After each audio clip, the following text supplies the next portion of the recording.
औज़ुबिल्लाहिमिनश्शैतानिर्रजीम बिस्मिल्लाहिर्रहमानिर्रहीम। अस्सलामु अलैकुम ख़वातीन हज़रात। मैं हूँ आपका होम्योपैथिक डॉक्टर रिजवान साकिब और आपसे मुखातब हूँ शमा होम्यो क्लिनिक लाहौर पाकिस्तान से।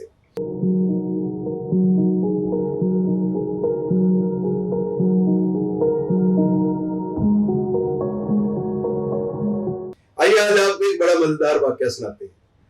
मेरे एक दोस्त हैं, वो मेरे क्लास फेलो भी थे। हम GCU यानी गवर्नमेंट कॉलेज लाहौर में इकट्ठे पढ़ते थे। तो आजकल वो इस्लामाबाद में सेटल है। अच्छा, वो बाद में अकाउंट्स में चले गए, मैं जर्नलिज्म में चला गया पंजाब यूनिवर्सिटी में। तो हैले कॉलेज में उन्होंने अपनी स्टडी को जारी रखा। तो मैं उनसे जब भी मिलता हूँ तो वो ना हिसाब किताब बड़ा करते हैं। तो पिछले दिनों ना वो बड़ा रोना रो रहे थे कि यार बिजली के बिल बहुत ज्यादा आते हैं, बिजली बहुत महंगी हो गई है।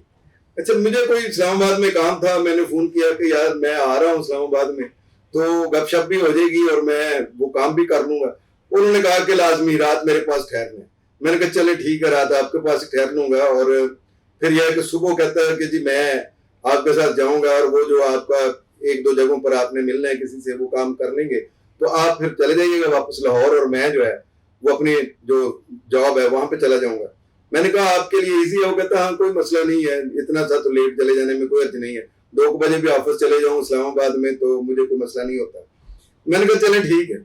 अच्छा, रात हम ठहरे तो वो मुझे बताता है कि भाई यहाँ पे बड़ा अजीब माहौल है मेरे साथ, कि मैंने जो है ना शादी जिससे की हुई है वो मुझे पहले भी पता था कि वो मलेशिया की रहने वाली है और नेट पर जो है हमारा जो है वो आपस में राब्ता हो गया और शादी हो गई और मैंने उसको वो पाकिस्तान ले आया। तो कुछ देर वो भी मलेशिया रहा।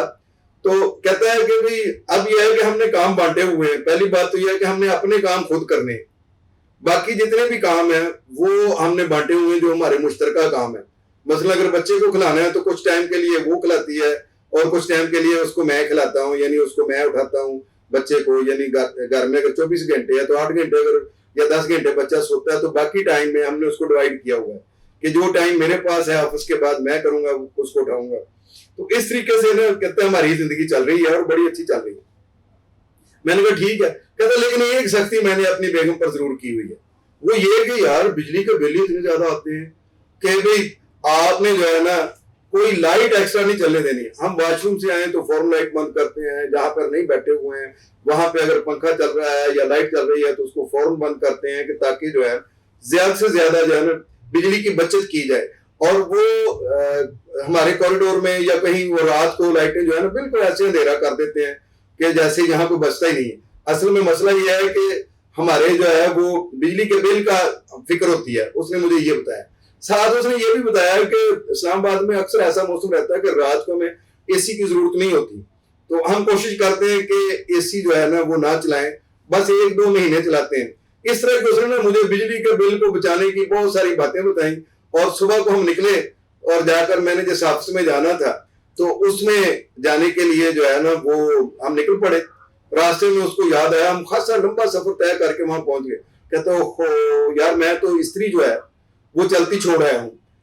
तो साथ साथ वो कहे यार इसमें पता नहीं वो क्या इतना होता है, वो जो हीटर इतना पावर का होता है तो इतने घंटों में इतने यूनिट चल जाने हैं और उसका इतना बिल आ जाना है, और अगर हमारे इतने यूनिट से ज्यादा यूनिट चल जाए तो उसका बिल डबल होकर आता है। इस तरह का उसने सारी काउंटिंग और फर्स्ट लाना शुरू किया। मैं कहा यार कुछ करो तो सही। कहता किया कुछ नहीं जा सकता क्योंकि अब उसके ड्यूटी का टाइम नहीं, उसने अपना फोन ऑफ किया हुआ है मेरी बेगम ने। तो मैंने कहा फिर क्या करें? कहता है कि कुछ भी नहीं हो सकता, मैं अगर वापस जाता हूं तो इतना फ्यूल जो है ना वो पेट्रोल पहले महंगा है, हम मैं जाऊंगा तो वो इतना फ्यूल जो है वो खर्च होगा और उसके बाद जाकर जो है ना वो मैं स्त्री को बंद करूंगा। तो बेहतर यही है कि जब मैं वापस जाऊं तो फिर कर लूं, या शायद कहता है उसका टाइम जो ड्यूटी का खत्म हो तो वो ये कर ले। अच्छा, उसके बाद हम नीचे उतरे तो सर पकड़ कर बैठ गया। मैंने कहा क्या हुआ? कहता मैंने तो गाड़ी लॉक कर दी, चाबियां तो अंदर है। तो मैंने कहा यार ये क्या मसला बन गया? कहता अब इसके लिए तो बड़ा मसला करना पड़ेगा, ये है वो बड़ा परेशान है, ऐसे सर को पकड़ा हुआ है कि मैं क्या करूं यार, कि मेरी जो है ना स्त्री चलती छोड़ आया हूं, चाबियां इधर रह गई हैं। बाद में उसने ना हाथ छात मारे इधर उधर।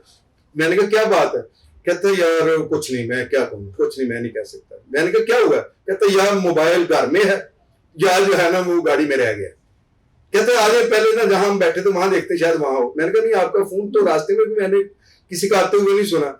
और यहाँ पे कहता नहीं यार, यहाँ पे बड़ा शहर है, बड़ा आइसोलेटेड सी जिंदगी है, यहाँ फोन शोन कोई नहीं करता है आमतौर पर, तो ये फोन यकीन या घर रह गया या गाड़ी में। अच्छा, मैंने कहा यार आप तो बहुत बुलक्कड़ हो गए, ये तो एक बीमारी है जिसको डायमेंशिया कहते हैं, और डायमेंशिया का होम्योपैथी में बड़ा अच्छा इलाज है। कहता है यार अपनी होम्योपैथी बाद में झाड़ना, पहले ये मसाइल तो हल करो।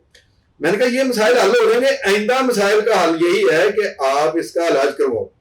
होम्योपैथी में डायमेंशिया का बहुत अच्छा इलाज है, बुलक्कड़पन का, याददाश्त का कम होना, उसका बड़ा अच्छा इलाज। अक्सर आपने देखा होगा कि एक बंदा जो है ना, वो घर को ताला लगा के आता है, ला करके आता है, या ऑफिस को थोड़ी दूर जाता है, फिर वापस आकर देखता है मैंने ताला लगा दिए। अक्सर चाबियां घर में भूल जाता है। अक्सर बिल जो है ना, वो जमा करवाने के लिए लाइन में लगा हुआ है, जब वो जेब में हाथ डालता है तो या बिल नहीं होता या पेमेंट नहीं होती कि भी मैंने वो जमा करवानी थी। इस तरह के बहुत सारे वाकयात हमें रोजमर्रा की जिंदगी में मिलते हैं।